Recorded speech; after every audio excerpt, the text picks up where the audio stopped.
them, not the worst parts, the best parts. This is the best of the rest. Hello, and Birdo. Nut up.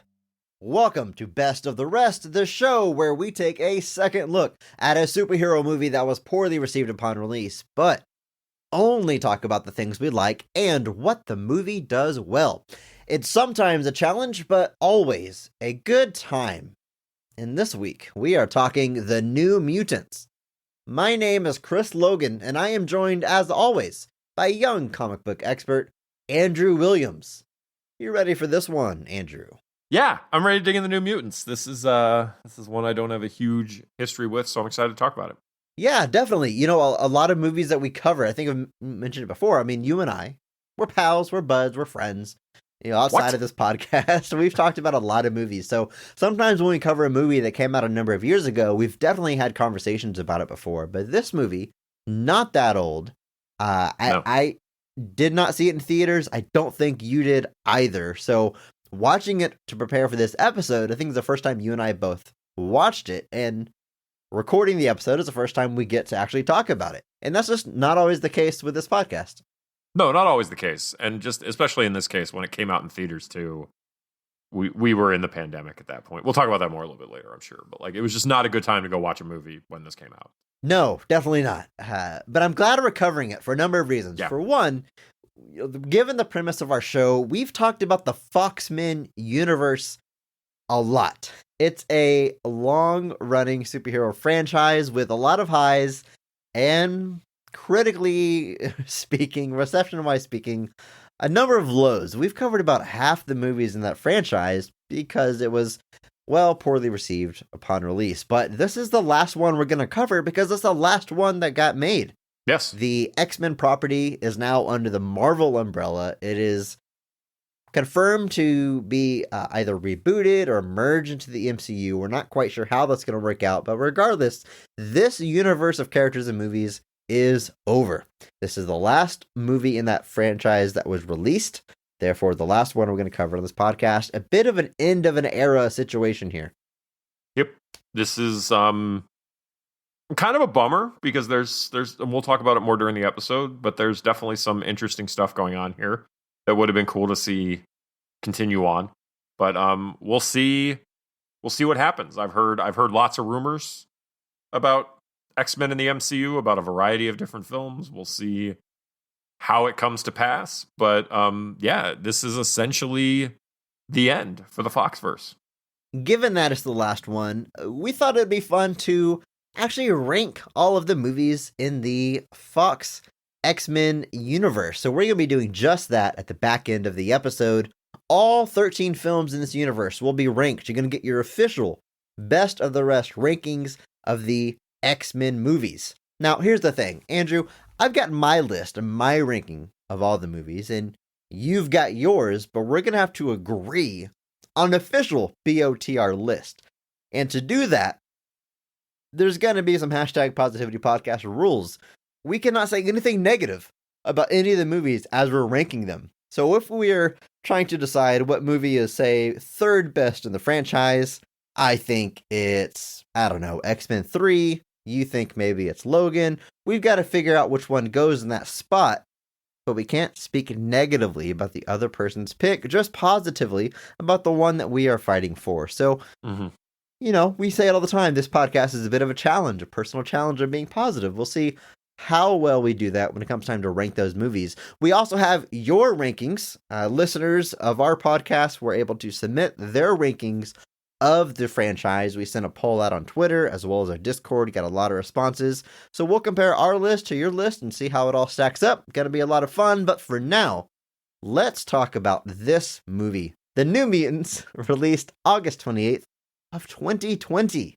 Made on a budget of $67 million, but probably a little bit more than that. This movie had a, let's say, extended marketing campaign because of all the delays and reshoots. Ultimately, at the box office, it just made $49 million. So yeah, technically a flop, a bomb, or whatever you want to call it, but there's a lot of asterisks that go along with that. Yeah. This movie was released during the pandemic when almost all other movies were on hiatus. on hold, delayed indefinitely, whatever you want to call it. This was released at a time when COVID was out there with no vaccine, and a lot of people weren't going to theaters. They were struggling to stay open. Very few movies actually got theatrical releases in 2020. It was kind of viewed as 20th Century Pictures, now part of Disney, dumping the movie, just getting it out there at a time when it couldn't be too criticized for his box office. I'm sure there was a contract thing that said it had to be released theatrically, and they found the loophole. They dumped it out there. It made $50 million, which, that's money. That's not nothing. But at that point, especially for the X-Men universe, that can't be seen as a win. But at the same time, like, the same thing kind of happened to Tenet just like a month before this. Like, Tenet got released against advisement because its director was kind of very insistent that it get a theatrical release, which I understand on one level, but on the other level, you have to kind of understand that people aren't going to go watch movies at that time. This was, like I said, we were knee deep. Things were not looking good, and people just didn't see the risk in going to see some stuff, see new stuff even. So yeah, it got dumped. I don't think that's a controversial or a hot take at all to say that it basically just got dumped in theaters.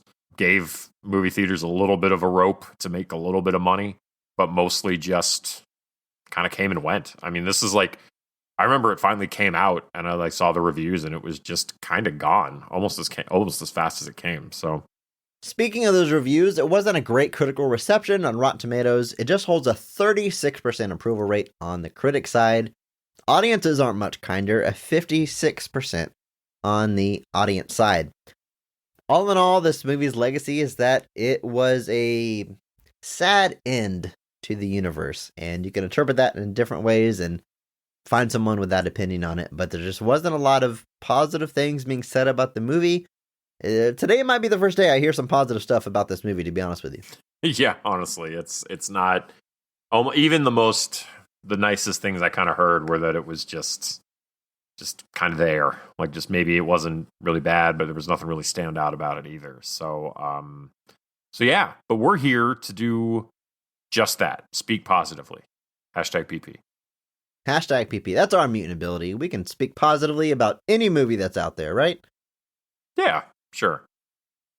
Look, we did the spirit, okay? If we can, if we can do that. If we can do that, we can do anything. The movie is written by its director, Josh Boone, who's notable for The Fault in Our Stars, as well as Nate Lee, who's mostly a producer if you go back and look at their credits, but this looks to be a project that they cooked up together and actually presented to the studio as a direction to take this franchise after the team movies had sort of petered out. Yeah, it was an interesting... I remember being a little surprised when he was announced as the writer-director, just because, the Fault in Our Stars to New Mutants wasn't exactly a path that I would have assumed for somebody. And I like The Fault in Our Stars, based off a book by John Green. John Green's pretty cool, written a bunch of books and had a bunch of them adapted. And Josh Boone was one of the first ones to actually get one of those adaptations to fruition. He was one of those authors where it felt like every single book got optioned by some studio, and almost none of them ever actually got made. There's a lot of writers that end up having that happen, and just that's the studio process. But he, to his credit, he seemed really passionate and interested in doing this, and had a big plan for the characters, for the franchise, and unfortunately, it doesn't quite work out that way. The production of this movie is what really stole a lot of headlines when it came time to the internet talking about this film. Principal photography begins way back in July of 2017. As we mentioned already, it's not released theatrically until 2020. And the reason for that, well, there's a lot of reasons. The movie had a complicated process getting shot and in post-production. There were numerous reshoots, which reshoots is pretty common. Most movies, especially blockbusters, have some kind of reshoots, but it's become clear at this point that some of the reshoots were for the purpose of changing the story and tone entirely. It's said that whenever the movie It came out and was a big success, that they wanted to take this in a more horror direction after the success of that movie, which is almost entirely changing genres of your film. Right. So there was a lot of Josh Boone's vision, the studio's vision, and this new take on the movie, and it lands somewhere in between all of that, I would guess. But anyway, before the movie even comes out, it's kind of already getting picked apart and panned and has some pretty low expectations because of these reshoots, because of the tumultuous production, because of the many delays in part of it due to, as we mentioned, the pandemic, which isn't anybody's fault, but it's just sort of a perfect storm of low expectations. How about that? Yeah, it definitely didn't have a whole lot of people rooting for it. I think that's the nicest way to put that. Which is odd given that in the years between when it's kind of shot and when it comes out, a lot of people in this movie, especially a couple of them at least, kind of blew up and people knew who they were now. So it's kind of odd that they didn't try to capitalize on some of that. But yeah, just not a movie that people were on the same. Nobody was on this movie's side for the most part. But hey, we are now. We are. This episode. Yep. Let's jump into it, Andrew. When a reservation is ravaged by fires and other disaster, a young Native American named Danny is the sole survivor. She soon finds herself in a facility run by Dr. Reyes, who explains that Danny has mutant DNA, and she will remain in her care until Danny discovers and learns to control her abilities. Although the campus is large, the only other patients are Rain, Ileana, Sam, and Roberto, all young adults with powerful abilities. Once the patients begin to experience terrifying nightmares that are seemingly crossing into reality, they suspect Dr. Reyes isn't being truthful about her motives. Their suspicions are confirmed when Dr. Reyes attempts to kill Danny at the order of her supervisors after discovering Danny's power is what's manifesting the nightmares. Now the young mutants must band together to save Danny and themselves from the nightmares. That's heavy. Very heavy and very not what you might be expecting from an X-Men movie. Yeah, I would say that's very accurate. And I think even reactions to early trailers kind of also echoed that sentiment of like, what's going on here exactly? Why are they at this hospital? What's going on? But yeah, it's certainly a different take. But I think, we'll dig into it more now.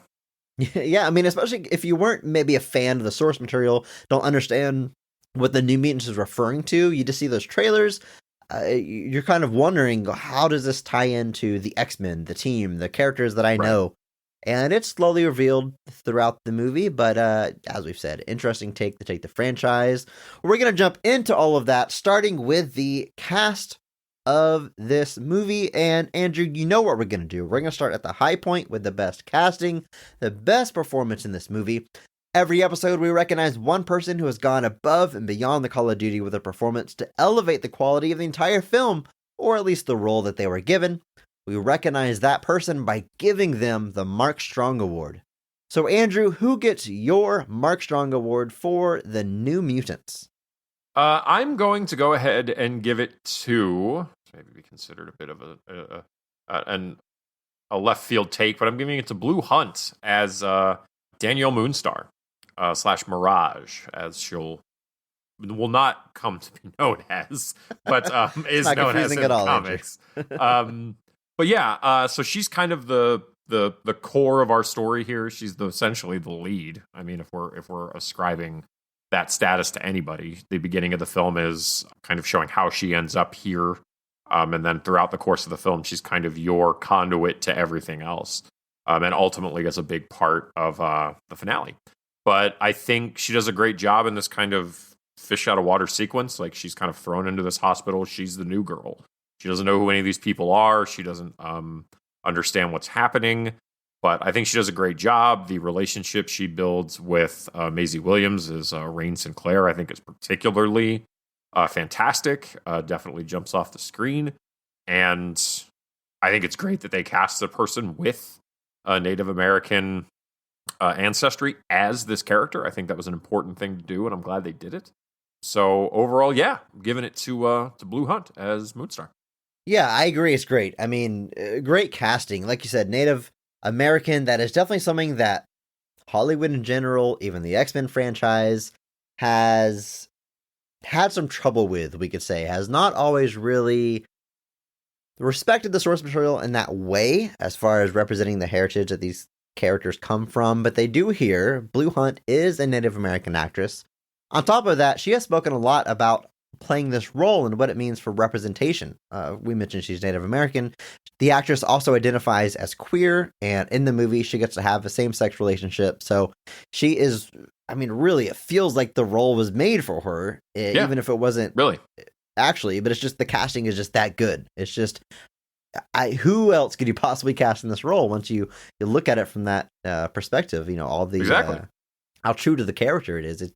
It's great. You love to see actors identifying with the characters they're playing. Mm-hmm. Relatively unknown in Hollywood up until this point. A lot of TV roles before this, so this was definitely a big break for the actress, and perfect casting. I agree. I mean, definitely her relationship with Maisie Williams' character Rain is the highlight of her performance, and one of the highlights of the entire movie. I think it's very, very well done. I agree. Good choice for Mark Strong Award, Andrew. I am giving it to someone else, though. I have to give the Mark Strong Award to Anya Taylor-Joy as Ilyana Rasputin. I love this character. I love this performance. It is, if I'm looking for a character that's elevating the quality of the movie, it's this. Not just performance, but also the character's abilities are super cool. I love everything about this character. So let's get into it. You mentioned that this is a bit of a stacked cast looking back on it. Maybe not when it was being cast in 2016 and 2017. They were definitely looking for like up-and-coming actors. And by the time it comes out, they have come up. If that makes sense. They've blown up. Anya Taylor-Joy is in everything these days. I mean, she really comes to catch people's attention in The Witch. Also stars in Split. Most recently in Last Night in Soho. I know she's got a popular TV show on Netflix called The Queen's Gambit, which I have to imagine is also an X-Men show. I've never seen it. Has to be. Yeah. But I love her character here. I love this type of character because she is, I mean, you don't like her at first. She's kind of rude and seemingly unnecessarily antagonistic to our lead character. And by the end of the movie, you've totally come around. She hasn't changed that much. Maybe she softened up a little, but she's still playing the same rough around the edges character. You just come to know her so well and know her motivations that what was initially maybe off-putting has become endearing. And I love any story that's able to pull that off with a character. It's one of my favorite character arcs, and she does it so well. I am not super familiar with the source material. I'm not super familiar with the New Mutants. I was not familiar with Ilyana Rasputin. But whenever I saw her last name pop up on screen on a computer monitor, I know that last name, Rasputin. It's the same last name as Colossus. Quick Wikipedia search says that this is his sister. So that's pretty cool. Yep, it is. You got, again, I can't help but feel that would have eventually been a focus of future installments, but it's not mentioned in this movie. Apparently, there had been talk of including Colossus in this film, but they were ended up deciding they were going to save that for the future. But I agree. Anya Taylor-Joy is great here. It's a great performance as this character. Obviously, like you said, she's blown up in The Queen's Gambit, which, again, like you said, definitely another X-Men show. Yes. And her various appearances in A24 movies, like The Witch, and she's going to be in The Northman coming up. Like, she's definitely blown up since when this movie was shot and when it was ultimately released, and now even in the aftermath. So, but yeah, she turns in a great performance here as like a character who's a little guarded at first, has her puppet dragon to keep her company, which she plays completely straight. No, yeah, definitely not something that would have been easy, but yeah, she does a great job here. And her abilities, I mean, you mentioned she's got this puppet that she will literally put her hand in the bucket, make it talk. It's a little purple dragon. She does refer to it as Lockheed, so I guess if you're familiar with Lockheed from the comics, you might know where that's going, but otherwise, you're just like, why does this character have a sock puppet, essentially? But her powers are super cool. She gets this rad metal arm, much like her brother. Her right arm gets encased in organic metal, and then a big blue energy sword, which is just so awesome. Cool. It's so rad. Cool. She also has some what seems to be teleporting abilities that gets expanded on by the end of the movie, which I'm sure we will talk about. Well, regardless, this is, if any of these characters were to become an X-Man, cross over into the greater franchise, lead a team, this is the one I want to see interacting with more mutants. It's tragic that this character, whose mutant name is Magic, might get seen again, but probably won't be played by Anya Taylor-Joy, and she seems like such a perfect fit for it. And it's Right. upsetting that it only gets happened in this one movie, but look on the bright side, at least we got it. At least we got this one performance. We got the one. It's kind of like Sinestro in that Sinestro Corps uniform at the end of Green Lantern. Might be the only shot you get at that, so at least it happened. But that's right. But she's great in this, and like you said, making her like the focus of later installments too, where like we start diving into like the Inferno story and stuff like that. Man, she would have relished all of that. It would have been so awesome to see all of that. And you bring up an excellent point too with just this cast and this team. Like, this really could have injected some life into the X-Men movies, because like it always felt like they were piecemeal adding characters, but like to bring in this whole new group could have been like a huge like injection of life into that franchise. And it may be a hot take, but it's a bummer this didn't work out. Speaking of castings that grew in popularity as the production of this movie went on, Maisie Williams plays Rain Sinclair. Now, she was already known as Arya Stark in 2017, but again, her popularity only goes up from there and gives just a wonderful performance in this movie.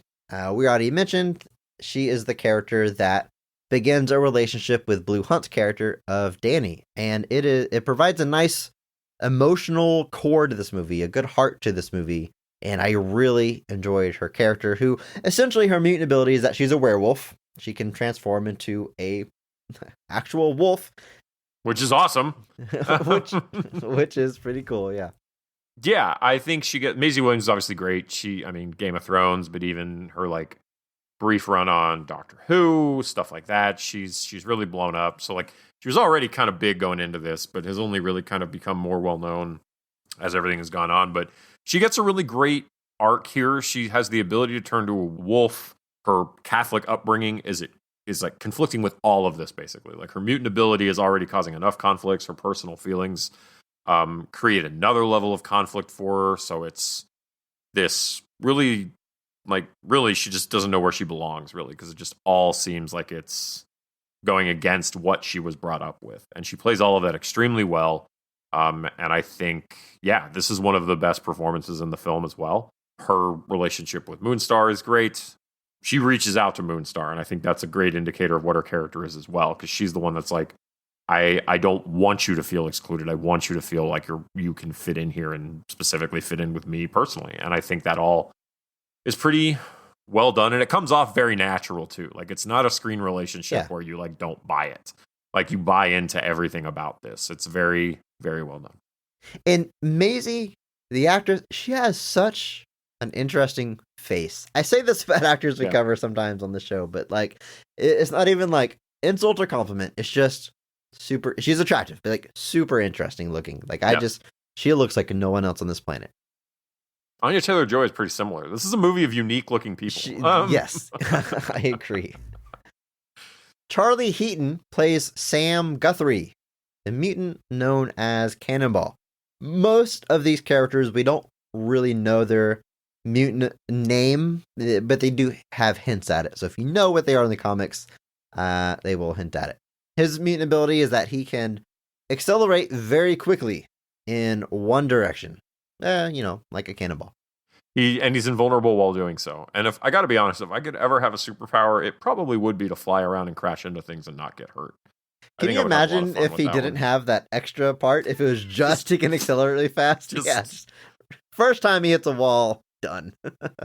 There was a joke video once upon a time of some guys that they asked for a superpower and they wanted Wolverine's claws, but they didn't get any of the other powers to go with it. So it was just like this miserable, like the claws came out and they were like, it hurts so bad. And I'm like, yep.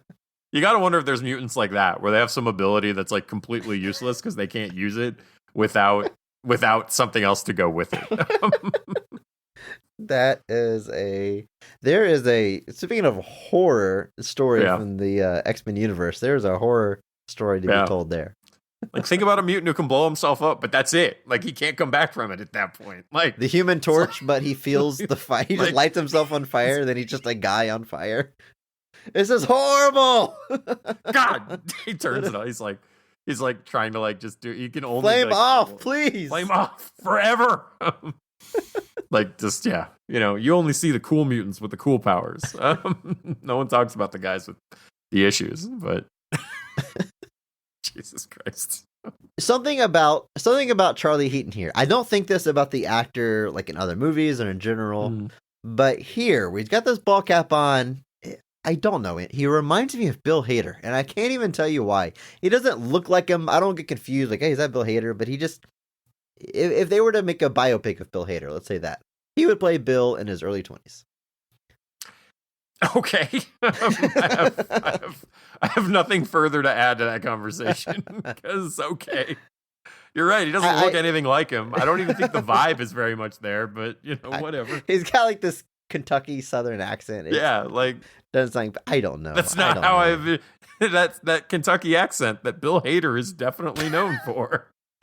I like his character. He's whenever Danny shows up, she's sort of our eyes into this universe, our exposition. As she is learning these characters and what this facility is, so are we as the audience.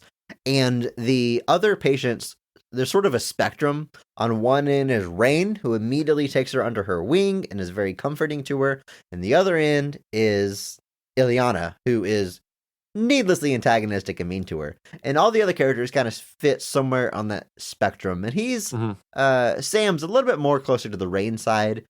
He's not mean to her for no reason, not going out of his way to help her, but he's nice, he's sweet, kind of sticks to himself. Is a pretty sad, tragic character. A lot of these characters get tragic backstories. His is definitely up there. He comes from a mining town, and when he's down in the mines with the crew, which includes his father, he has an episode, he freaks out, he uses his mutant ability and causes a collapse, which kills his father, and he has not forgiven himself for it, and he's suffered some injuries. They seem to be self-inflicted, and he doesn't seem to mind. It's kind of how he's dealing with it. Seems to be, yeah. He, I think they even make a comment at some point in the movie that's basically like, kind of feels like he might just be trying to hurt himself. Yeah. Rough stuff. Henry Zaga plays Roberto. The mutant ability that takes a while for us to find out exactly what it is, but it looks like for a while his mutant ability is to always have a perfectly popped collar. He's always wearing a polo, collar popped, sort of a stereotypical, if they were in high school, you'd call him a jock. He's a ladies' man or presents himself as a ladies' man. Very much vain and into the way he looks. I think probably most known outside of this for being on the TV show Teen Wolf, as well as the other teen show 13 Reasons Why. Can't say I've seen either one of those. Gotta imagine, though, he's playing a hot guy on both of them. I would imagine that is what he does mostly. Yes. It's a blessing and a curse, I'm sure. I know. It's when you look that good. No, he gets an interesting arc here because he kind of plays it like he doesn't have a tragic. Like he tries to kind of just play it like he's the cool guy. He's like always got like he's always making jokes or quips or something about how hot guy playing the cool guy. Hot guy playing the cool guy. But then there's this tragic backstory behind him that kind of slowly gets unveiled over the movie where you realize that like the first woman he ever tried to be with, he basically lit her on fire. And you kind of find that's the case for a lot of these characters, where there's this kind of seemingly mundane exterior, but ultimately they all seemed to have potentially hurt someone, if not killed them at the end of their powers by causing some kind of issue. That ends up being the case with Cannonball, Sunspot, Mirage, and then you don't really find out necessarily for Wolfsbane and Magic, but you can be shocked if something like similar happened with Rain, where she had some kind of incident where she turned into a wolf and hurt somebody. So he's no exception. That gets revealed later in the film, but it's a great performance. He has the two sides where you get to see those moments of vulnerability, but then he kind of puts on the face and you see that kind of work its way down over the course of the film, and it's really, really good job. This film has a pretty small scope. 90% of it is taking place in this facility, if not more. And this is our entire cast. These patients, as well as Dr. Reyes, who is played by Alice Braga. And she does a great job. She's great in everything that she's in. Yeah. Been in a million things. If you don't know the name, you've probably seen her before. Well, one of the first big roles of note is probably her role in City of God, which is a movie you'll often see at the top of lists of like greatest movie of all time. A very highly praised movie. I personally know her from I Am Legend with Will Smith, a movie that I enjoy all right. And she also appears in Predators, which I will go to bat for as an underrated movie in that franchise. I would agree. I think almost all the Predator movies in that franchise are pretty good, except that's not what we're here to talk about. Other people may recently remember her from the Suicide Squad, where she plays Sol Soria, who's one of the leaders of the insurgents that they link up All with. right, yeah. That the sequence where Idris Elba and John Cena are brutally killing all of her compatriots as a joke before realizing that they were there to help them. Good bit. Good bit. Her role here is interesting because at first she seems to be also taking Danny under her wing and caring about these kids and genuinely caring about their rehabilitation until it's revealed that she actually works for the Essex Corporation, which, again, if you know the source material, it's a bad corporation. They experiment on mutants and use them as weapons and tools, and that is the true nature of this facility. And by the end of the movie, she's actively trying to kill Danny and all the students if she has to. Mm-hmm. It's a very good performance. Like you said, it's a slow turn over the course of the film. There's a little bit of hesitation where she feels, she gets told what she has to do to Danny. And she feels like there might be a moment where she kind of regrets it, but ultimately she just gives in. She's got no ultimate issues going along with what's being asked of her. And we find out the Essex Corporation is not entirely on the level. And for those of you who know what the Essex Corporation is, you're not surprised. But or those of you that stayed to the end of Apocalypse and saw it teased, here's where it finally pays off. Yeah, kind of. And it would have paid off more later, I guess. But yeah, so great performance here. Like I said, she's great in everything she's in. City of God is definitely a heavy movie. I don't watch it every day, but yeah, she's fantastic and basically rounds out the cast here.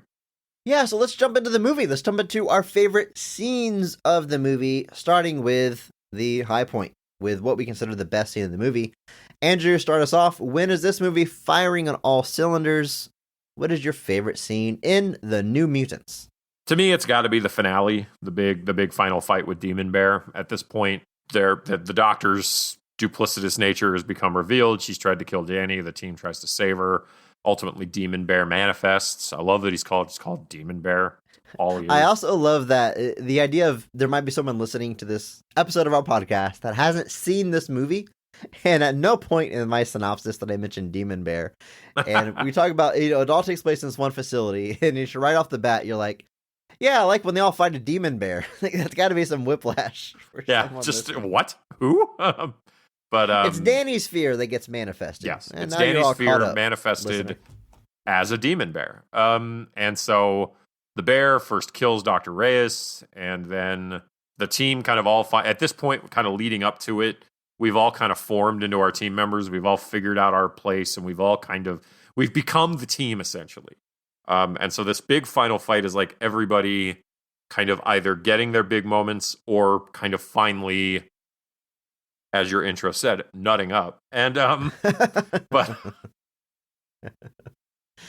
but basically everybody gets their big moment here. Obviously, Magic, Anya Taylor-Joy's Ileana is awesome. Lockheed actually manifests as a genuine purple dragon, and she's running off with her metal arm and her blue laser sword. Sorry, blue fire sword. And she's fighting a giant bear. How's that not awesome? And everybody's getting their moment. So Sunspot finally finds his confidence and uses his powers for good. Cannonball's doing his thing. And obviously, Wolfsbane, Rain, is trying to bring... Danny's in like a coma at this point. She's trying to bring her back. And she finally kind of rises up and conquers her fears. And it's what the whole movie is building to. The whole movie is building to this moment. It's the big payoff. And it's the payoff. And it works for me. It's very cool. Everybody gets their moment, and it's definitely got to be the moment for me where we're hitting on all cylinders. I mean, yeah, I have to agree. It's my favorite scene of the movie, and it like we said, it kind of has to be. This movie has a pretty interesting structure. There's not much of a stay with me. It's like maybe an insult at first. There's not much of a driving force throughout the movie in terms of protagonist, antagonist, and rising up. It's more like a mystery unfolding. It's why are these characters here? What is Dr. Reyes really up to? And you kind of just get this drip feed of knowledge, and it's not immediately obvious why the nightmares are happening until you find out it's Danny's power. So this big unfolding, it's really a slow march to this big finale. It's ramping up the entire time till it finally explodes. So yeah, this is my favorite scene in the movie. It's designed that way, and like you said, I think it is very successful. I love all the characters finally showing their powers, including my Mark Strong Award winner, just going nuts on these bad guys. Because in addition to the big demon bear, which is awesome, there's also the manifested fear from Ileana, which are these creepy-looking Slenderman-esque creatures who are tall and skinny, and their head is just like a big, scary mouth with sharp teeth, and they're roaming the hallways. And that's a big villain for these characters to fight. In particular, if we want to really zoom in on my single favorite scene, it involves Ileana. She's out there with Cannonball. She's in a hallway getting surrounded by her fear. And I mentioned earlier, it kind of seems like she can teleport. And she teleports away from Cannonball, leaves him alone with these guys. And he's like, oh, screw this. He uses his power to just blast on the hallway in a straight line and just liquefies them. Yeah, destroys these Slenderman characters. I think they're called Smiley Men. And they're just, there's various body parts of theirs left on the ground whenever he's done with them. But we find out what Ileana is actually doing. Is it so much teleporting, like going from one part of the facility to another? She's going to another realm, another dimension. I mean, comic book expert Andrew, you can fill me in a second on what exactly is happening here, but she's going to another place entirely, and in this other place seems to be where she draws the energy for her sword. It's where Lockheed becomes an actual purple dragon, and then she comes back to our dimension through a portal, and her return back with her sword out, it happens on a stairway full of these Smiley Men, and she slashes them all down. She goes nuts on them, almost goes too far, almost hits Berto with her sword before she realizing it's him, and then turning around and continuing to kill these Smiley Men. Great little, maybe 10-second action set piece. Yeah. But you immediately go, damn, this girl is awesome. So Andrew, what's happening there with her power? The movie, which I appreciate, it doesn't hold her hand and walk us through all of their abilities. It shows us what we need to show. But what is going on here with this other dimension she goes to? So she used to summon what was called stepping discs, and she kind of does that here. These circles open up, but she's just going to what is literally called limbo. And it's basically, she controls this place, but she's traveling through that. They've portrayed Nightcrawler in a similar way at times. I feel like in one of the X-Men cartoons, they explain this too, that when Nightcrawler teleports, it's through another dimension to pop out in another location. That's essentially what we're seeing here. She goes to limbo and then reappears in another spot, or can reappear in the same spot. And eventually she actually gets to the point that she can also teleport through time, where she can not just teleport to different places, she can teleport to whole other time periods. X-Men love time travel stories. I was going to say, teleporting through time, to me, sounds like time travel, but they don't just call it that. And like her armor is like tied to her mystical abilities, so she uses them more. She gets more of the armor, so then she has whole stories where she has like she's decked out like head to toe in it. So, but yeah, she's traveling through limbo to reappear in other places and using it as a way to kind of jump back and forth and avoid villains, and it's used a pretty cool effect here. Once they take out all the Smiley Men, it's time to take on the Demon Bear, and she's the first one who's like, we have to go destroy this thing, which is pretty cool for a few reasons. One, it's just awesome. She wants to go hunt a Demon Bear. It's cool. It's cool in any movie. Why wouldn't you? But also because she has been, to this point, Danny's biggest antagonist.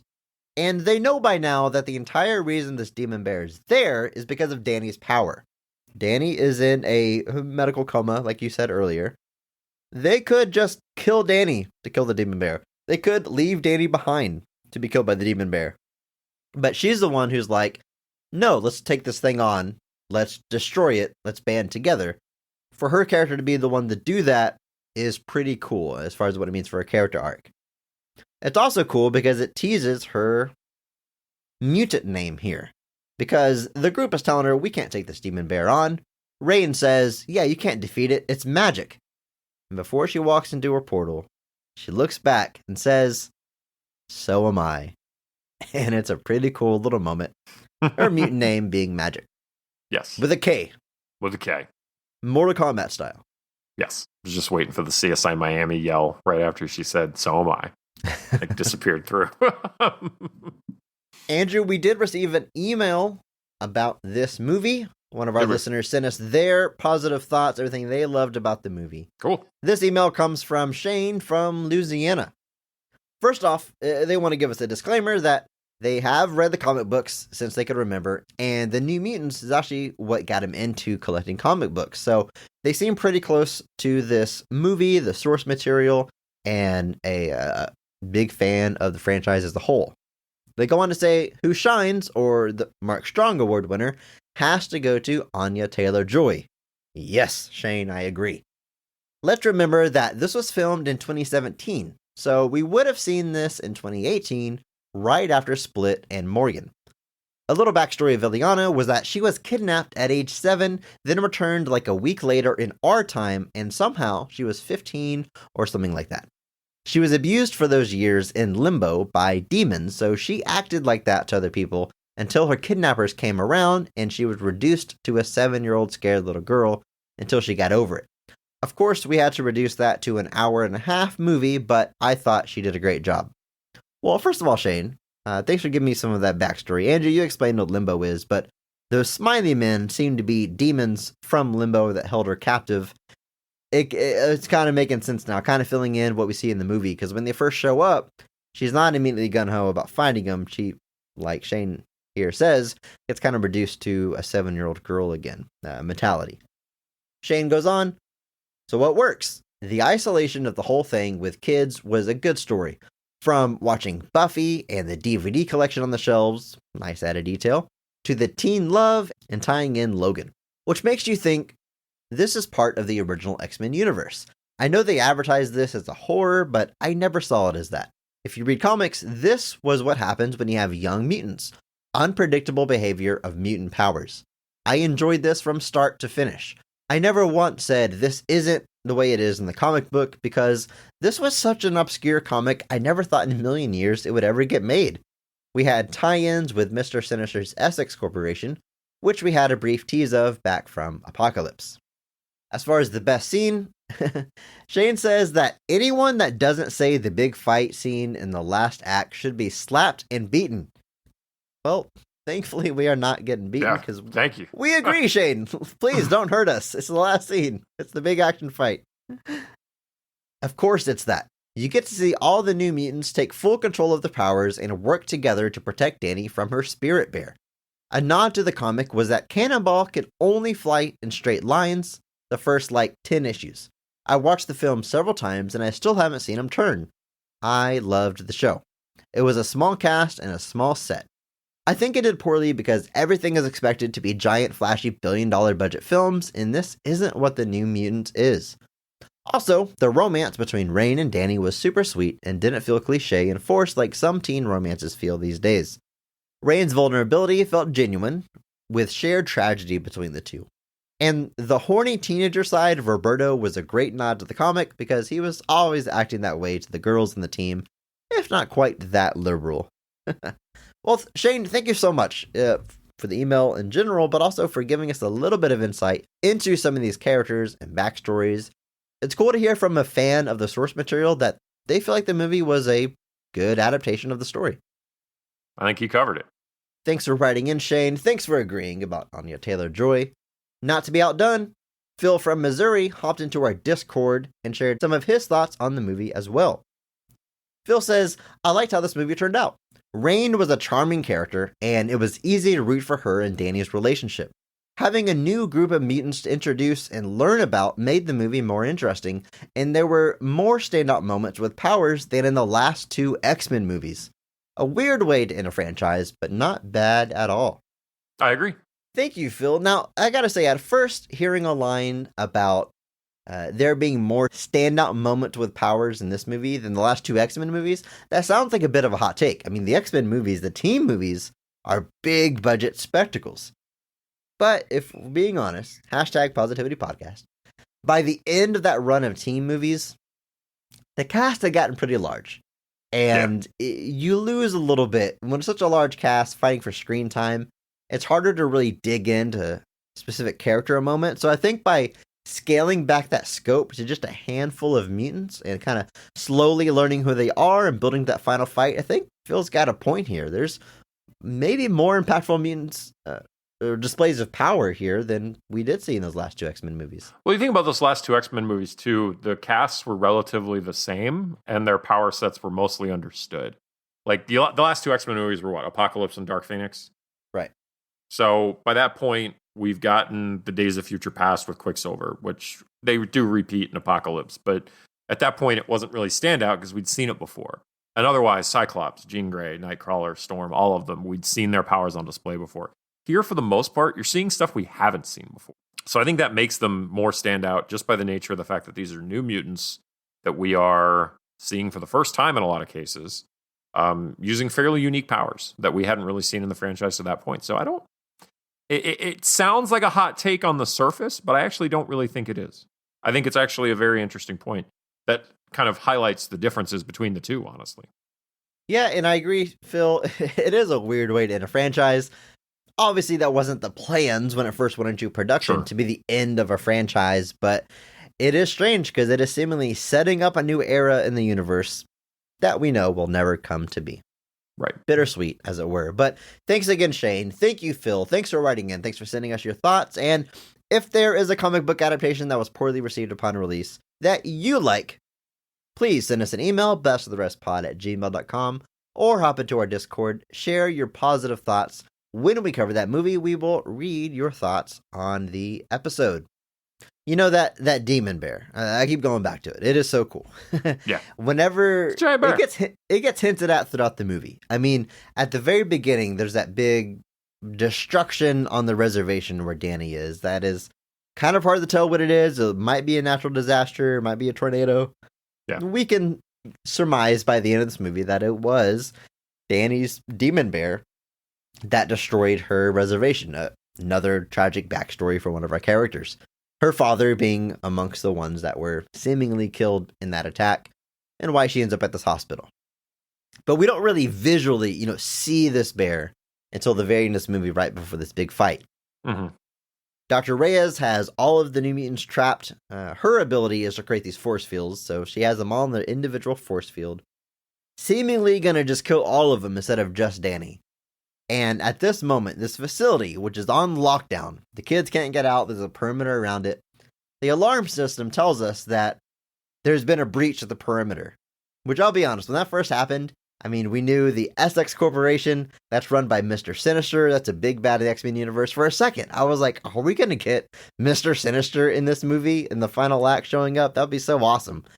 Instead, something just as awesome. A big bear head busting through the wall and eats Dr. Reyes out of nowhere. Such a good moment. Very reminiscent of Samuel L. Jackson in Deep Blue Sea, giving a big impassioned speech, only to be eaten by the shark in that movie. Yep, it is pretty intense, but awesome. Intense, but awesome. A common thread, both our initial thoughts on this movie and reading the listeners that wrote in is that everyone really likes the relationship between Danny and Rain. Specifically, that it plays so well. Because it's not the central focus of the movie. It's not the conflict of the movie. People aren't trying to take them apart, nothing like that. It's just two characters that are both hurt and find comfort in one another and start a sweet relationship. It's really well done. Given that our writer-director had previously done The Fault in Our Stars, a movie I admittedly have not seen, but I imagine that their work there is shining through when you talk about a relationship that feels genuine. Yeah, The Fault in Our Stars is obviously about something a little bit heavier. Won't spoil it for people that want to watch a 7-year-old movie, but you definitely see that here. The relationships there are very real. If not a little over the top just by the nature of the subject matter, but that definitely comes through here. I think Josh Boone had a good handle on those relationships, and I think that shines through here. I like that the kids in the facility, before they learn the true nature of it, they think that this is like a stepping stone to becoming an X-Man. or at Yes. least getting to the school for gifted youngsters. It's implied very heavily amongst the kids. They're asking about where this goes, who are her supervisors, and I think it's Roberto who says, "Isn't it obvious?" And he touches his temple, implying it's Professor Xavier. But Dr. Reyes knows the kids think this, and she does not go out of her way to dissuade them. She No. says that whenever a mutant first discovers their powers, it's often a dangerous situation. And even mutants we call heroes today had to go through this. So she is definitely feeding fuel to that rumor fire, if you will. She knows what she's doing. That evil woman. Andrew, I'm starting to think this doctor is up to no good. I'm on the same page. I feel like she's definitely holding something back from us. How dare she? The SX Corporation coming up on a computer screen, like we said, it's only really going to mean anything if you know the source material, that it's an evil corporation. But, I mean, it shows SX Corporation and then, like, the score drops. Like, it's telling you that it means something bad. But Right. to catch everybody up, you also get some footage that we actually saw on Logan of the facilities of the SX Corporation and where they're doing these experiments on the mutants, on young kids, young mutants. Danny sees this through visions whenever she's talking to Dr. Reyes, and that's what tips our characters off about the true nature of the facility. Andrew, why don't you go ahead and fill us in on what the SX Corporation is? So the Essex Corporation is a corporation run by a gentleman named Nathaniel Essex. Now, for those of you who don't know that name, even though it sounded like the X-Men movies were getting here, that is the human name of a man named Mr. Sinister.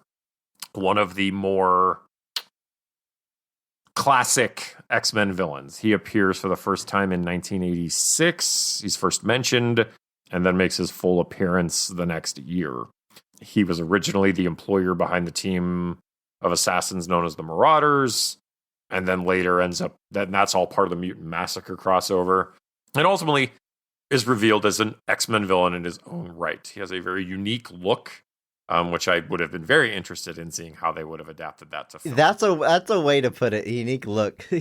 Pale skin, flat top hair, a diamond in his forehead, and then his costume is like a peacock. Like, I don't know how to describe it. It's got all these like black strips that just like come from his collar and run all the way back down, kind of like a cape, but it's like, I don't know, shredded. Like, I don't know. He's like he's old. He's very old. He was born in Victorian London. He became obsessed with like engineering humanity, so that's his deal. Is he's all about like studying mutants and figure out what their powers are and trying to figure out how to use that to his own abilities and longevity. So he's a very classic X-Men villain, though. Like, even though, like, you think classic villains, you think older than the 80s, but Chris Claremont's run on the comic introduced a lot of the classic X-Men villains because his run is essentially when the X-Men became, like, an institution. When Chris Claremont writes X-Men, they become, like, the most popular thing at Marvel. And almost everything you associate with the X-Men is unveiled during his run on X-Men. Hot take. Stan Lee and Jack Kirby's X-Men, it's the worst thing they've ever done. It is not great. Stay clear. But stay clear. Hashtag PP. But the X-Men grow and morph later when Roy Thomas writes it, and then more so when Chris Claremont writes it. But so Mr. Sinister is a bad dude. All about genetic engineering. He's obsessed with engineering humanity into a perfect race of superhumans. Influenced by his contemporary, Charles Darwin. If you really need to know how old this guy is. But yeah, so obviously it felt like we were going there. Obviously the intention was, I think Mr. Sinister was coming. The rumor was that John Hamm got cast as Mr. Sinister, but they all kind of denied that and said it never happened. Cool casting, though. I mean, if you're going to do it, a lot worse than John Hamm. I would have loved to have seen how they pulled off this look with John Hamm. Like, I know he's got the right shaped head and everything, but it's definitely would have been interesting. So yeah, we didn't get there, but either way, yeah, bad dude. Bad dude. Speaking of bad things you should say, we've talked a lot about how Danny and Rain, the relationship, it's very sweet, it's all that good stuff. But Danny does have a line that made me like smack my forehead. Like, what are you doing, lady? They're in a shower, and it's like a gym shower. Yes, open shower, a gym shower. Yeah. Very good. Open floor plan. of this shower. And you see that on Rain's shoulder, she has been branded. She has a scar of an M or a W, depending on how you look at it. So either it's W for witch, maybe it's M for Maisie, breaking the fourth wall.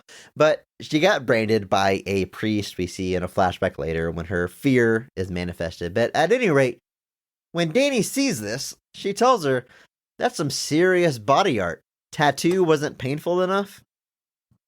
Danny, she obviously did not do that herself. What are you doing? So, PSA. Stop. What are you doing? What do you do? If you see someone with some serious scars and pain that was inflicted upon them, it's not an icebreaker. Don't use that to start a conversation. Don't start casual conversations about people's painful scars. Yeah, don't, and even, let them bring it up. Don't go there first. Just don't do it. Don't do it. Yes, I know you're curious, but you know what? Sometimes someone else's humanity is not trumped by your curiosity. Use this as a growing moment, folks. I think it's the real message of this movie. Yeah. If there's one message from this movie, don't ask inappropriate questions while you're in a shower with somebody. A lot of the times when the kids are just hanging out, they're in like a rec room. There's like a sofa, there's a TV, some VHS tapes that Shane mentioned in his email. And almost always they're watching Buffy on the TV show. And I was watching this with a friend of the show, my wife, and she pointed out that there's a lot of foreshadowing happening. At one point, there's like a romance on the TV and a big kiss. And then shortly after that, Rain and Danny share their first kiss. Romantically in a graveyard. It's kind of strange. No, it's a cool little moment. Or into foreshadowing, yeah. And then later, you see them fighting. It's kind of unclear who they're fighting, but fighting a group of bad guys. Looking into it a little bit more, it looks like they're fighting characters known as the Smiley Men. Characters that are very similar to what we see in this movie. And of course, by the finale, we are fighting those scary-looking dudes from Ileana's Nightmares. Neat. There's a sequence where Sunspot thinks he's about to go into the pool with magic. And this is ultimately when his nightmare manifests, and he ends up like bursting into flame, and he comes out of the pool, and he's huge, and he's like all big and on fire. And they end up like shoving him back into the pool to like extinguish him. But one of the things I like is the level of the pool drops significantly. Like the idea being that like he was so hot. See what I did there? When he dropped so attractive. So attractive. Well, like just the idea that he was like the heat that he was generating was so massive. It drained that much of the pool, like extinguishing it / being evaporated or whatever. I just thought it was a nice little touch there. Yeah, science is fun. Well, Andrew, we've touched on it throughout this episode, but we ask it every time to you, comic book expert Andrew. How does this movie function as an adaptation of the New Mutants, as an introduction to this corner of the X-Men universe? Do you think it, on the whole, is successful? I think it's successful, but not necessarily in the sense that it's giving you from page to the screen. I think, like, obviously the original New Mutants was Cannonball, Karma, Mirage, Sunspot, and Wolfsbane, and we get 4 of those here. We swap Karma for Magic, and I think that was just done for simplicity reasons / just building the story they were building. So just streamlining it. Karma eventually seemingly dies, so that's when Magic comes on board. And Magic is awesome. Magic is awesome. I can't blame them at all for doing it. It's like putting Wolverine into every X-Men origin story now, even though he wasn't there at the beginning. It's like it's Wolverine. So let's get him in there. Get him in there. But otherwise, the cast is mostly the same, or the characters are mostly the same from the comic. But you're not getting spandex superhero adventures. You're not getting learning at the Xavier Mansion. You're not getting any of that. So if you're looking for that New Mutants, if you want the New Mutants you got from Marvel graphic novel number 4, I think it was, when they first debuted, you're not getting that. But I think introducing these characters into this existing world as being hijacked by the Essex Corporation before being kind of released into the world, I think that's a successful way to bring them in. because at this point we've seen kids at the X Mansion to suddenly establish that we've got these 5 that are now suddenly magically different, or we're going to set them apart. I think that could just be kind of redundant, and wasn't really going to make them stand out very much. So I think this is an interesting way to bring them on board. But like I said, if you're looking for a page to screen, you're not really getting it. You're going to see elements there, like Demon Bear, stuff like that. That all is part of the comic. So they're using the set pieces and using the little pieces, but we've put them into a different environment, using the Essex Corporation as the background. But I think there's still something to watch here if you're a fan. Andrew, I gotta say, I'm glad I finally saw this movie. All I knew about it was its reputation. And if it weren't for our podcast, I'm sure I would have saw it eventually. It probably would have been a lot longer.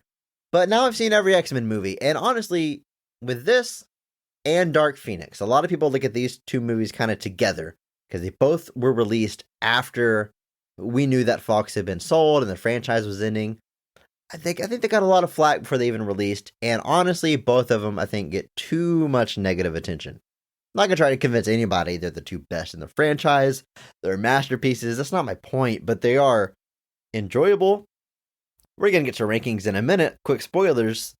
I don't think either one of them are dead last in the franchise. I think there's stuff to be enjoyed in both of them. I think there's some unfair hate thrown their way. Yeah, I think so. I think people kind of checked out at once the Disney Fox merger went through. I think people just checked out of this. There'd been some criticisms before this, so I think this was really just for people. It was just an opportunity to kind of move past it. They were like, all right, we're done with this. Why are you even releasing these? But, you made them at that point. You might as well release them. Get whatever you can out of them. But, yeah, we'll see where they go from here. But, yeah, I'm not going to say. I think we are losing out a bit on not seeing this stuff continue, because I think there's definitely some stuff here that was pretty promising. Especially seeing stuff like Inferno and even Mr. Sinister, just seeing that stuff come to pass with, because that was one of the biggest criticisms of the X-Men franchise, is how little they tapped into the larger lore. And this is something that looked like it was primed to do that. So, bummer. We will never know what could have came. All we can talk about is what did. And that's what we can do right now. Talk about the movies that did come out. All 13 movies released in the X-Men universe by Fox. We're talking all the team movies, the Wolverine movies, the New Mutants, even the Deadpool movies. How do they all stack up against one another? Andrew, I have my list here of all 13 movies ranked from best to the rest. We'll say yes. Hashtag Positivity Podcast. But we have to make an official BOTR list and work together to do that. As I said in the opening, we cannot say anything negative about any of these movies as we are ranking them, only propping them up. So let's get started. You ready? Yep, I'm ready. All right, number one, number best on my list, I have Logan. As do I. Okay, I think that was an easy one. I think it's a pretty universally accepted as the best that this franchise did. I mean, it's a great name, Logan. Gotta love it for that. It's a last name. It's weird. It's a first name. Let's be real here. But that's why you actually can't trust Wolverine, is because his first name is a last name, and that's true. I prefer that narrative. People tell me all the time my last name is a first name, but no, he's the one that's wrong. No, number it's the one, children who are wrong. Number one, Logan. Why should I change my name? He's the one who sucks. Now, number two, my number two, is X-Men Days of Future Past. Andrew, what do you got at number 2 on your list? No, I actually have Deadpool at number 2. The first Deadpool. The first Deadpool. Okay. I would be willing to acquiesce X-Men Days of Future Past at number 2, because I have it at number 3. So if you can give me the definition of that word you just threw out there, I might agree to this. What the hell is that? Yes. That means I'm willing to relent that Days of Future Past is number 2. Acquiesce. Okay. I learn something new every day. From you, usually, Andrew. Thank you. Okay. So you're willing to put X-Men Days of Future Past there if the first Deadpool comes. I'll be honest. I mean, I'm not even going to necessarily say Deadpool needs to be number 3, but I'm just I'm willing to move Okay. X-Men Days of Future Past to number 2. Let's start there, and then we can continue to what your number 3 is. Where is Days of Future Past on your list right now? It was number 3. Oh, okay. So it's the next one. So for me, it's not a problem bumping it up. Let's lock it in. Number 2, official Number 2. list, X-Men Days of Future Past. Here's the thing, Andrew. My number 3 is Deadpool 2. I've got this above Deadpool 1. Interesting, because I have Deadpool 2 at number 5. So let me see here. All right. Well, so I'm not gonna say anything negative about Deadpool 1, but Deadpool 2, I like how big the scope is, how many characters we get.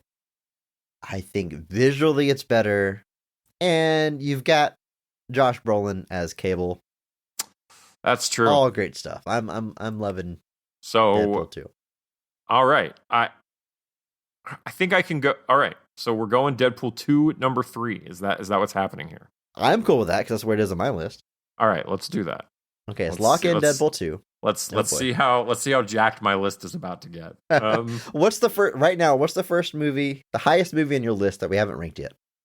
Deadpool, of course. Okay. I had Deadpool 2 at number 5. So we're moving to number 4 now. Yeah, my next movie is The Wolverine. Interesting. I have The Wolverine at number 6. Okay. Well, look, I think The Wolverine is massively underrated. Okay. I think people rightfully praise Logan and love it, and it's great. Same director, same actor, also a great story happened in The Wolverine. I agree overall with what you're saying. I think The Wolverine is very underrated. I think people don't give that the credit it deserves. So we're talking number 4 right now? Yes. Now, you've been fighting for Deadpool for a number of spots. And you know what? Yes. Deadpool 1, right under Deadpool 2, feels like a good spot for it for me. I think so. I'm willing to Aquarius Deadpool 1 right under Deadpool 2, Andrew. All right. Sure. No, not even close. All right. Let's lock in. So, number 4 spot, Deadpool 1. Okay. But pretty good list we got so far. Pretty good movies up here, Andrew. Yeah, some pretty good stuff. You should definitely watch these. So the next thing I'm fighting for is The Wolverine. What's next on your list? So I had at number 4, my original number 4 is X-Men First Class. So where do you have X-Men First Class? Right below The Wolverine. Okay, so I'm fine doing The Wolverine at number 5 with X-Men First Class at number 6. All right. I've got to think. Are you sure about this? Because I think listeners might find this one to be a hot pick. The Wolverine above First Class. Above First Class, you think so? Well, I have First Class above the Wolverine. I have First Class above the Wolverine, so I don't disagree. And I feel like I've been giving into you a lot here, so I'm actually going to put a line in the sand now that the Wolverine. Okay. Now that you're thinking through it, look, I'm not going to say anything negative about First Class. These are great movies, all great movies. Yeah. The Wolverine has the Wolverine with a samurai sword. It has him stabbed through his own body to kill the bat. I mean, there's some cool stuff there. But the high point of First Class is the finale, I think. I mean, that quarter death is super cool. Which it is super cool. Look, you're right. You've been. I will aquarium this and put First Class in the Wolverine. Wolverine's gonna be right below it though. That's fine. Yeah. All right. So that takes us through number 6, right? Right. So number 5 pick officially First Class. Right behind that, the Wolverine. Folks, if you've been sleeping on the Wolverine, don't go back and revisit it. Even if you watched it once and you were maybe soured by the last act, which I think is a big common criticism that I'm not even going to disagree with right now. Yeah. Everything else in that movie is just so good. And I love how much it acknowledges X3, which we've covered that in a previous episode. I've got a soft spot for. It's a direct follow-up to that and the fallout between the finale of that movie. There's a lot of good stuff in the Wolverine. And I think it's even made stronger by Logan. I think it's, once you see Logan go back to the Wolverine, I think you appreciate it even more. So check out the Wolverine. Next thing I don't have ranked so far is going to be X-Men 2. Do you have that at number 7? Yes. As do I. Perfect. Look at that. So we're agreeing for the first time since Logan. Now, right below X-Men 2 on my list, I've got X-Men 3. I just mentioned I Oof. got a big soft spot for this movie. It's a You fun do. watch. I have X-Men below this. The first X-Men. The first X-Men. Because I feel like the first X-Men deserved maybe a higher ranking because of how important it is. Because X-Men is kind of the beginning of the superhero wave. Important spot in comic book history. Okay. Andrew, let me ask you this. Yeah. You got to spend the next 2 hours of your life watching an X-Men movie right now. Which one would you have a better time watching right now? Ah, man. You're going to do that to me. Man, you know what happens to a toad when it's struck by lightning? Oh, man. Let me remind you that Ian McKellen moves the Golden Gate Bridge to all right, Alcatraz. Fine. Make a path to Alcatraz. Fine. Look. Fine. I'm going Andrew. to Aristotle your request and let X-Men 3 be the Hank next one. McCoy at Beast is some of the best casting in this entire franchise. Hank McCoy is Beast. Yes. They got the actual guy to do it. You didn't know that, Andrew? I mean, Fraser Crane is basically Hank McCoy. So, Sideshow Bob is as basically Hank Beast. McCoy. All right, fine. know what I'll I'm give you saying. X3 at number 8. yes. All right, X-Men 3, getting some props. Check out our episode if you haven't. The first episode of Best of the Rest to officially give out a Mark Strong Award started on that episode. It did indeed. Now, here's the thing, Andrew. I'm going to be honest with you. X-Men Is way down isn't for ranked. you. Yes. For that reason I mentioned earlier. Again, we can't say anything negative about these. I'm recognizing the historical importance. Sitting down and watching a superhero movie today, though, there are some others, even in this franchise, that I would rather watch. So maybe this is a hot take. But the next movie on my list is Dark Phoenix. So you have Dark Phoenix at number 9? Yes. I actually also have Dark Phoenix at number 9. I just had X-Men above. So can you give me this? Can we do Dark Phoenix at number 9 with X-Men at number 10? Yeah, let's do that. Okay. All right. Showing Dark Phoenix some props, it deserves them. It's underrated. Let me say this. If you haven't seen Dark Phoenix, it's not as bad as you think. I know that's not a glowing review. No, it is But not, go in with that mindset. You'll have a good time. Sure. All right, we got X-Men in there. The next movie I don't have ranked is The New Mutants, the movie we just talked about. Another movie that I'm saying is underrated. So this is just the last 3 spots now. Yes. Final Okay. 3. Final 3. The rest of the rest right here. All right, I'm willing to give you New Mutants at number, because the bottom 3, I'm not going to lie to you. The order of those is not something I'm super passionate about. But All right, look, let's lock in the New Mutants here. It's not the worst movie in the franchise. No, it is a more enjoyable watch than one of the X-Men movies in particular. So, All right, but let's just say with these last 2, all right, we got to rank. We have X-Men Origins Wolverine. Arguably the biggest punching bag in this franchise. The most mocked movie, I think, that they produced.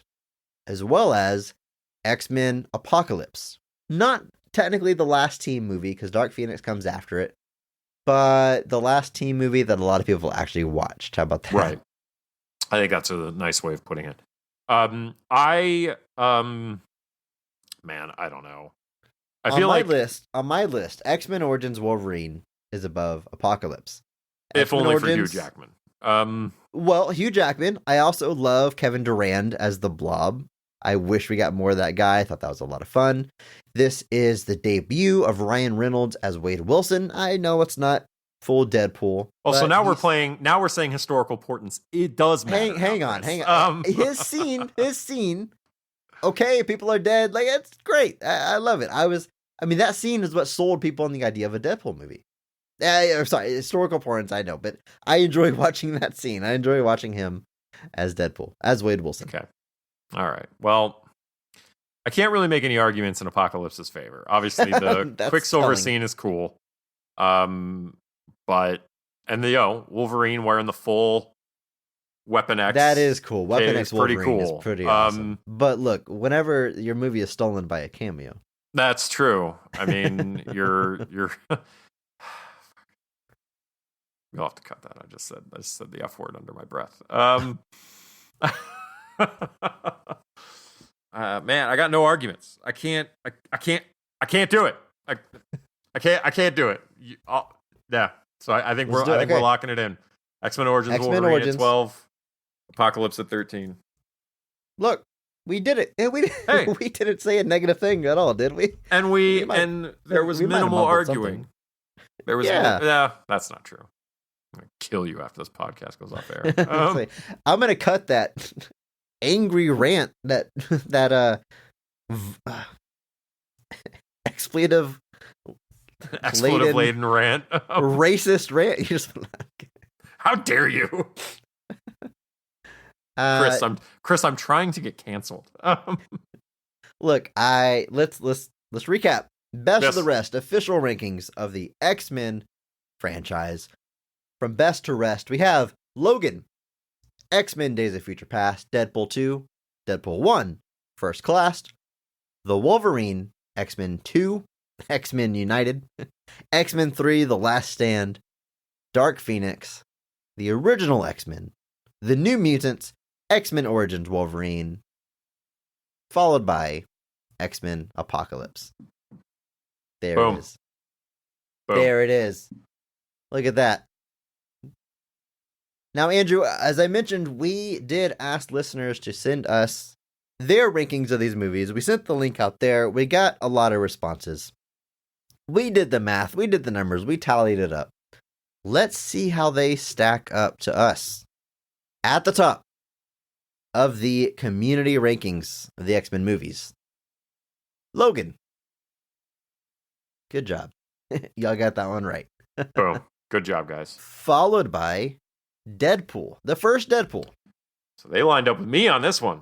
I say, is it a hot take that I like two more than one? I'm wondering. Apparently, that's apparently what I'm noticing here. I think I'm not. We don't need to dive into it here, but I think the fridging of the girlfriend turned some people off. You know, I can't argue with that, and it would be. Yeah, I got nothing. Okay, I can't argue with that. There, suck it. It gets undone. I've never had a girlfriend to begin with. That doesn't make any sense. It gets undone. But I'm not putting that in the episode. It gets undone. I'll give it that. But it's still the driving point. He does the ending of that movie is him undoing everything. Yeah. Okay. All right. So their number 2 is our number 4. Not crazy.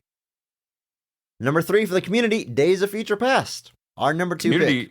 The community's 1 for 1 with me right now. Okay. Interesting.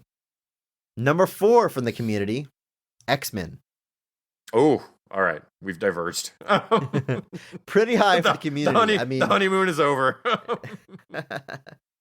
Not a hot take, though. You said historically. No. The historical importance of X-Men it all. Is the idea of seeing the X-Men taken seriously by a major studio was a big deal. But here's what's interesting. The very next movie from the community is X-Men 2. I've got to imagine. I mean, you ask anybody, which is exactly. If you ask anybody, which is the better movie, X-Men 1 or 2? I think it's a hot take to put 1 above 2. I think so. I think it definitely is. Hot take, audience. The next pick from the community, Deadpool 2, a movie that ranked very high for us. So I'm glad to see it pop up here. That's number 6. Yes. Okay. Did you not? And they follow. I didn't. They follow that with X-Men First Class. Above the Wolverine, guys. Come on. The Wolverine is still not present here. Well, our official list put it above the Wolverine, Andrew. So I think, they're siding with me on that one. All right. That's fine. But it is immediately followed by the Wolverine, just like our list. Put some respect on the name, the Wolverine. It's a good one. After that, the community puts X-Men 3. Look, it's a little low for my taste. I like that movie. I think it's underrated. But I'm glad to see it pop up here above some of these other movies. After that, X-Men Origins Wolverine. So they have 3 movies below X-Men Origins Wolverine. The community does. Let's see what they are. X-Men Apocalypse is next. And then rounding out the list, Dark Phoenix, and dead last, The New Mutants, the very movie that we talked about today. Audience. But that's okay. Thank you for your time. Thank you, everybody that submitted it. And we are mostly joking whenever we roast you and say that you're wrong. But I appreciate you guys taking the time to fill out the survey, submit the list. But there was a spot on that survey to fill in a comment. We asked the people filling it out, I said, be honest, are there any movies on the list that you haven't actually seen? Let me go through a few of these responses. The New Mutants, Dark Phoenix. This one just says, New Mutants, LOL. New Mutants and X-Men Origins Wolverine. Dark Phoenix. Just Dark Phoenix and the New Mutants. So there seems to be a trend here that people didn't rush out and see these movies. That's evidenced by the box office and the critical reception. And I'm not judging anybody that didn't see it. I said earlier, I probably only saw this movie because of this podcast. But I've got to say, if you've watched the 11 other movies in this franchise and you stop, finish it out. Finish it out. Go watch those movies. They will probably exceed your expectations. Yeah. Come on. This comment says, Dark Phoenix and New Mutants. Keep your Game of Thrones out of my X-Men. Because the girl that plays Phoenix, I guess. Yeah, as well as Maisie. This one. Yeah. Funny. Hey. No, I'm not going to say it. That's mean. What? I was going to say, X-Men has a better ending than Game of Thrones does. Oh, yeah. Cut that. It's mean. Or not. You're the editor. You decide. Yeah, we'll see. Okay. That was a lot of fun, and it's bittersweet closing this chapter on our podcast. No more X-Men movies, Andrew. None. Ever. We'll see what Hugh Jackman Marvel decides. You are hanging your hat on that, huh? I don't know. Did I hang my hat on that in the original New Mutants episode? I'm trying to remember if it's something that got released or not. I have no idea if the audience has heard me plead for Hugh Jackman in Secret Wars or not yet. On a scale of... If not, you've heard it here first, folks. Hugh Jackman in Secret Wars. On a scale of like 1 to 10 of how confident you are that we see Hugh Jackman as Wolverine in a movie again. 7. Not even Secret Wars. I mean, 7. 7. You think it's that likely? I think he's done. I don't think we see it again. Let's rephrase this. New footage of Hugh Jackman as Wolverine in a Marvel movie. Right, yes. 7, yes. I'm much more confident about archive footage being used. Interesting. I don't think either one happens. I think... All right, let me rephrase. 4. A 6. A 6 at new footage, a 10 at past footage. You think for sure we'll see past multiverse stuff? Yep. Okay. You think about it. Like, it could be 3 seconds in Multiverse of Madness. Like, it doesn't have to be. I don't think it happens. I'm going to give it a 3. New footage or archive footage. I think Deadpool, he's been making references to Hugh Jackman this whole time. We might see some kind of footage there. We might see Hugh Jackman show up. But I don't think we ever see claws slide out of his massive, meaty forearms ever again. I think the appeal of Robert Downey Jr., Chris Evans, and Hugh Jackman in Secret Wars is too much for them to resist. You think Robert Downey Jr. Whoa, you're just casually throwing out Robert Downey Jr. and Chris Evans coming back as well.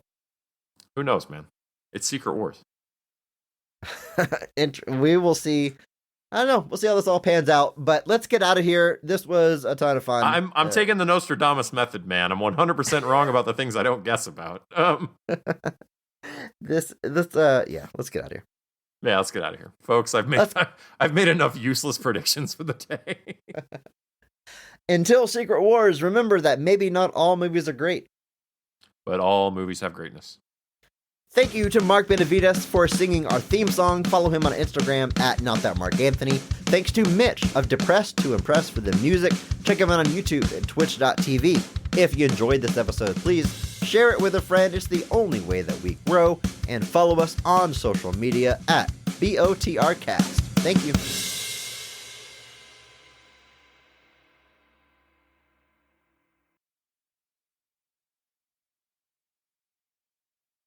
they feel like the movie was a good adaptation of the story. Thanks, Bruce. I know that last name, Rasputin. Colossus is... It's Colossus. Colossus is hard to say. It's the same last name as Colossus. PSA for no particular reason. Meticulously label your files, back up your hard drive, and back up the backup. No reason at all, folks.